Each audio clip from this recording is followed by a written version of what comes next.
Welcome to the first episode of Behind the Bar. Today we're at Europa Weightlifting Club in Crayford and we're going to be interviewing Jack Oliver. Jack is a multiple British record holder. He is hoping to become a two-time Olympian, having represented Great Britain at the 2012 Olympics in London. Enjoy.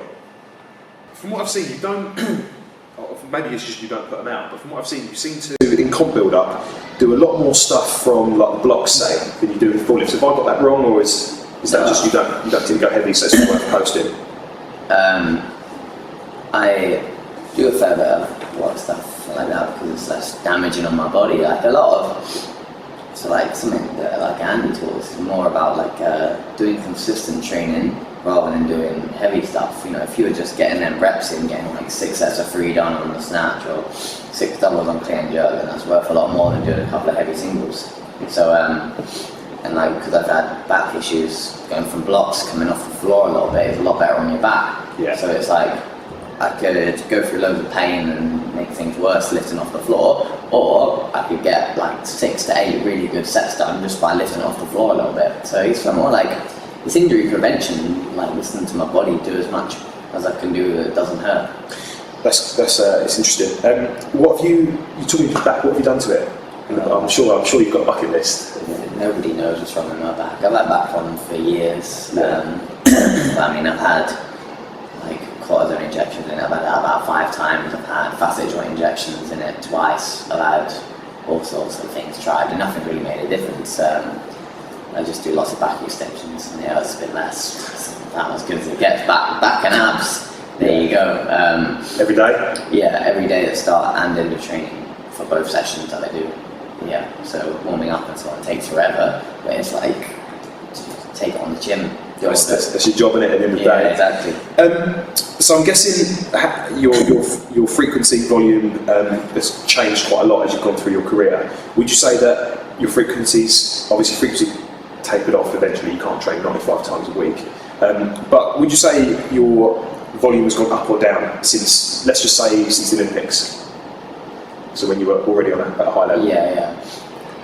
So what the volume we did leading up to the Olympics was like absolute massive volume. Like I'm talking, morning sessions would be, say, 3 exercises, probably 10 working sets of each, and then the afternoon would be 4 exercises, and again probably 10 working sets of each.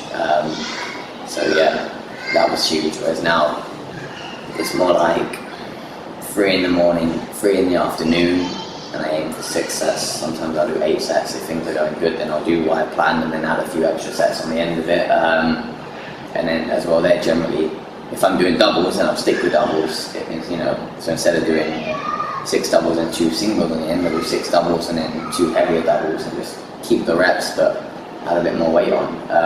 But yeah, so I think like, basically I'm just a bit less broken and a bit more alive doing it this way. You can lift a little bit more in the sessions in terms of weight because you're not doing quite as much volume, but the volume's, like I say, still pretty high, still sort of 6 exercises in a day, aim for sort of 6 sets per exercise.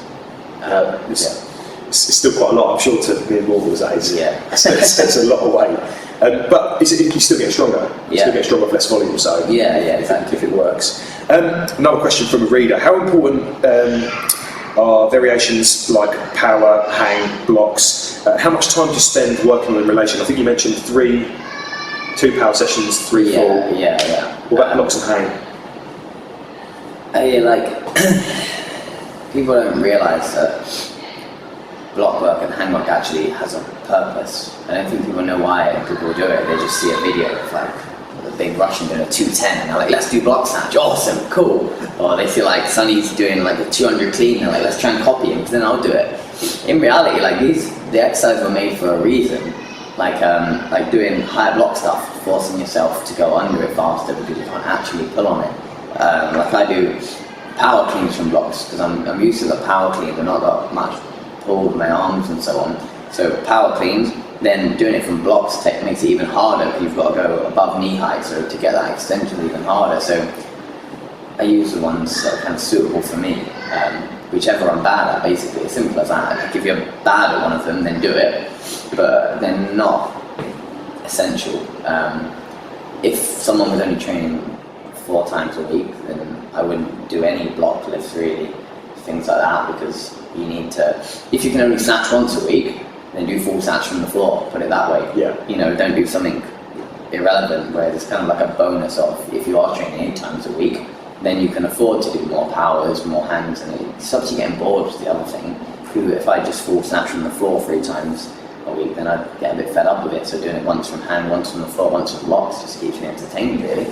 So you'd say to people watching this then, stop copying people like you and Sonny and start looking at them, start talking to them. Like they're seeing one video out of 8 to 10 training sessions a week. There's a lot more to it than that. I think they're going to snatch 146 if they do a couple of vlogs. Whereas in reality there's a bit more behind it than that.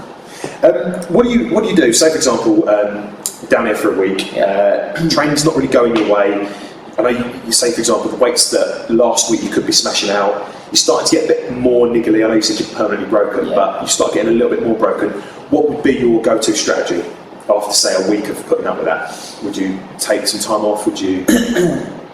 Not really, not unless it's like if you get like 3 weeks of doing that, then it's time to intervene. But like that's just part of training. So like I was speaking to someone last night, and like he's just started training a bit harder basically, and wants to get, try and get into the GB team. And he was asking me about his training or something, and like he trained me. He trained me on Saturday. He did a double session with me, and I used to doing it. And on Sunday he came in and he just couldn't do anything. I spoke to him last night, and he was like, I'm still ruined. Like, is this normal? And I said, basically, if you can hit within 10 kilos of what's like a good set, then you just carry on with it. So like I've snatched 140 for 2 is my best.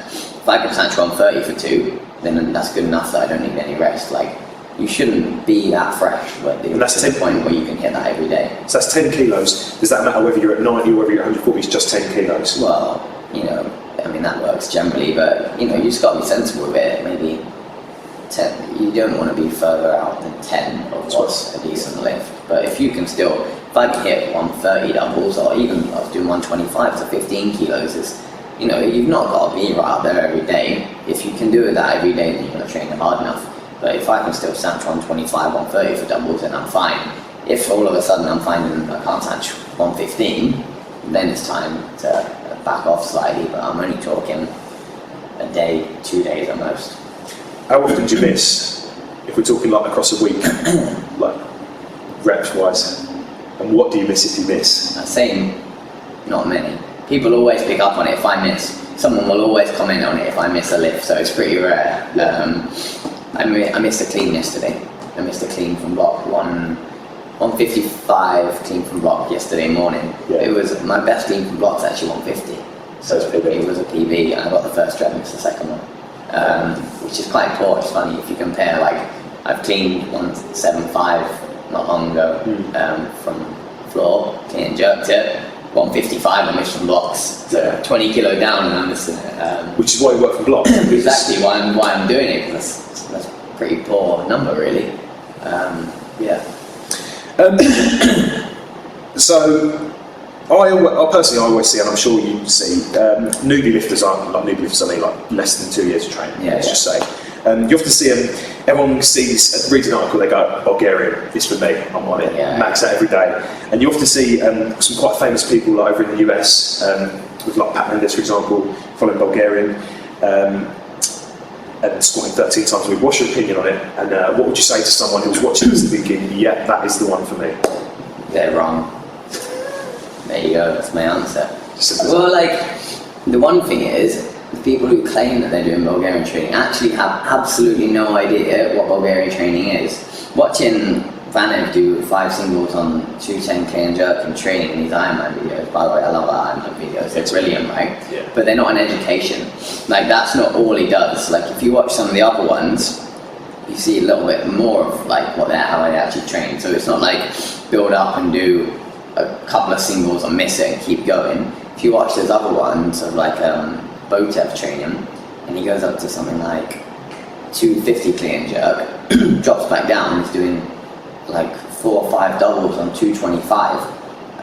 which is like 90%. So in reality, like he is doing some massive hard work and volume, doubles and 90% clean and jerk. People just ignore that bit of it because that's the hard work. They just want to do the quick bit, which doesn't take long. You slam a load of weight on the bar, miss it a few times, and then move on. Whereas in reality, it's not actually what the Bulgarians were doing. Like it was, they were doing the same sort of training, but with the heavy ones as well as all the reps. But that's what got all the attention. Yeah, exactly. I'm in full agreement with you, to be honest. And I'm guessing you think that people who run the Bulgarian will eventually crash and burn, or a Bulgarian? The people that are trying to do it. Yeah. I just what you get from it is like a very limited progression. So like you'll get some improvements from it anyway, because you get like neuromuscular improvements. So without getting any stronger, you get better at lifting heavy weights. So like that was part when you asked earlier about what we did in Leeds, and you would spend a period where for a month at a time you do singles every day, and you would put a couple of kilos on your lifts, because that's the idea. You get used to lifting heavy weights and you get that practice of it. But then once you've kind of used up all of that, then it's time to get stronger again. So it's not something you can do all year round. If you want to do it for like a month after a big hard training block, then yeah, it's going to work. If you think that you can do that all year round, then you're never going to get anywhere. So that's cool. What are you aiming for at the British in a few weeks? More British records or just a win? No idea. So after Europeans, like I was really just beaten up on my knees and my hips and everything. So I spent about a week just recovering from the travel back, and then I started just squatting and pulling really for about 4 weeks or whatever it was, just like assistance work, a bit less impact on my body. So I literally started doing full lifts again last week. So who knows, what did I do? Last week I managed to snatch 125, yesterday I did 130 for 2. In another week I might be able to do 135, who knows really, but I've literally only just started again. I'm at a 150 clean and jerk. I'm obviously strong because I've been squatting, but like, who knows what shape I'll be in 4 weeks. It will depend on what happens over these few weeks, because it's not like I've been, building up to it really. It's more of a case of I'll see what happens. Cool. I might do well. I shouldn't do terribly, but the Europeans definitely get a total. So yeah, get a total, and then if I feel good, then I'll stick some weight on the bar. Yeah. So I'd like to do some more records, but I'm not setting out like, this is what I'm going to do. I'm training really hard for it. It's a case of if it happens, it happens. How did you enjoy the British? So what we're talking about British, Europeans, I mean. So first one for a little while, isn't it? I think. Yeah, 2012 was my last Europeans. How'd you find it? Yeah, it was good. Like, it was nice to be getting up to like the weights I'm getting to now. I mean, I should have done a bit more, especially if I messed up my last clean and jerk. I mean, I was capable of 180. I'm pretty sure.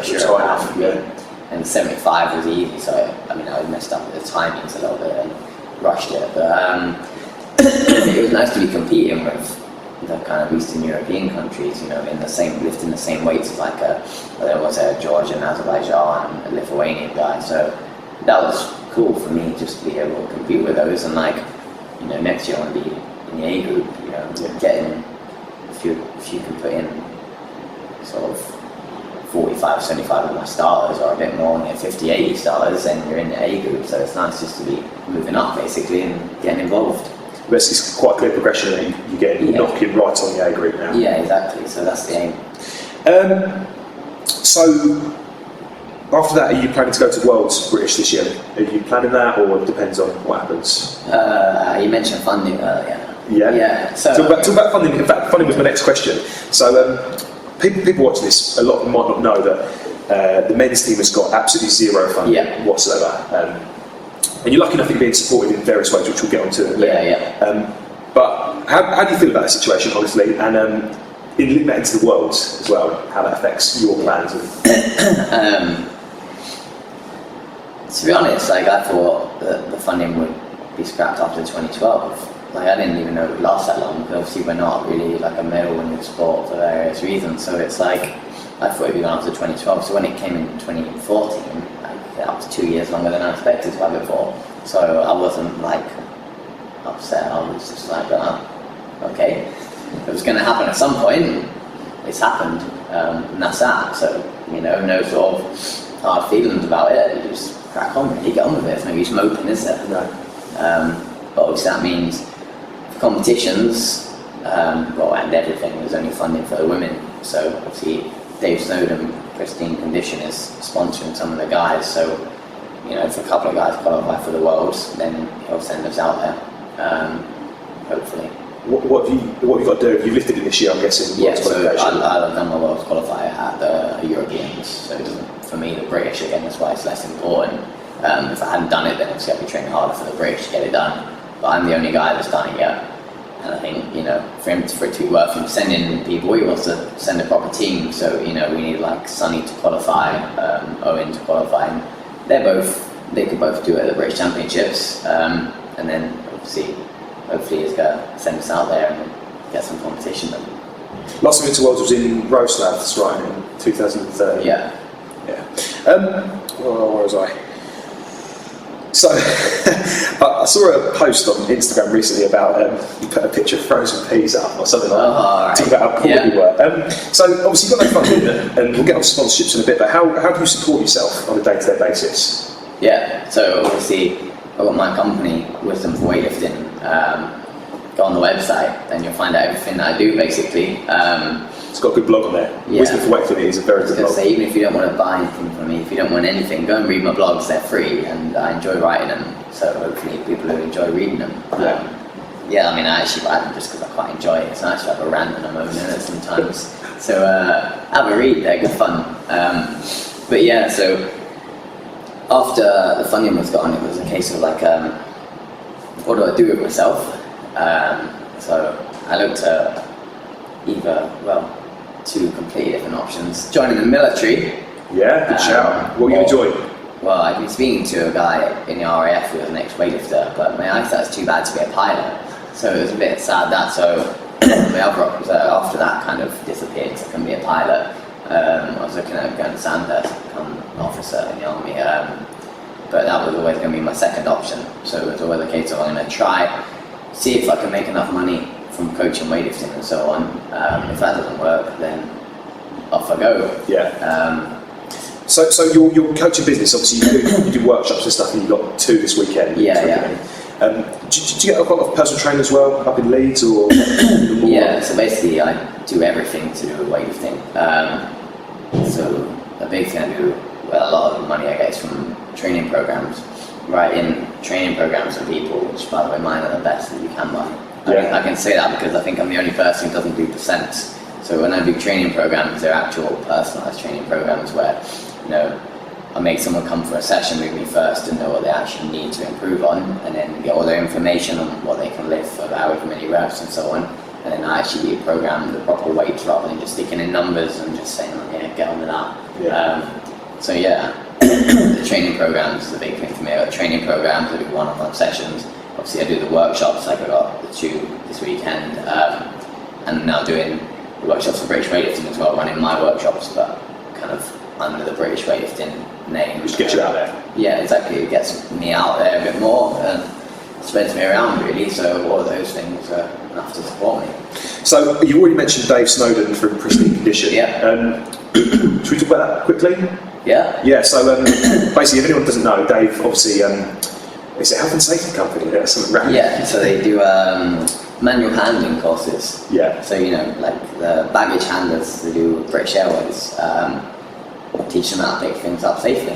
Why not? He was an ex-weightlifter, so it's a good thing to do. He's a character in it. Yeah. You go down into his office, and out the back you've got this Gucci little Alico fitted out gym in the back. Yeah.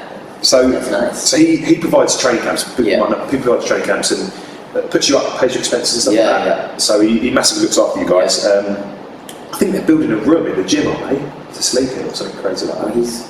I know they were going to, I'm not sure they were, but he's got like a cottage down the road as well. So he's spoken to me and Sonny and said if we want to go and train down there, he'll put us up down there and we can just go and train. It's all paid for, all free for us and so on. He'll just basically give us a training camp whenever we want it. Man's the same. Yeah. And obviously he paid for you to go to Elysium. Yeah, exactly. Without Dave Sloan, I wouldn't have been at the Europeans, so thanks very much. It's brilliant. And I've heard him personally, he said it to you guys, didn't he? He said if you lift numbers, I'll send you a competition. So he was pretty much put his money where his mouth is. Yeah, like with the the Europeans, you know, the English. He basically said from that, you know, I like the weights you're lifting, doing these records, go and do it again for us at the Europeans. And you know, it's the same with the Europeans. He was happy with how I did, so he said, you know, World Championships. So you know, you do the results. If you train hard enough, then you'll go to those competitions. Yeah, exactly. So, you know, I think it's good to have, you know, very clear, if you deliver, you'll go. No ifs, no buts, no politics. I mean, I think that's better anyway, isn't it? Like it's simple. You do what you're supposed to do, and you get the trip. There's no like taking you just for the sake of it. You got to earn it, and you know, there's nothing wrong with that. Yeah.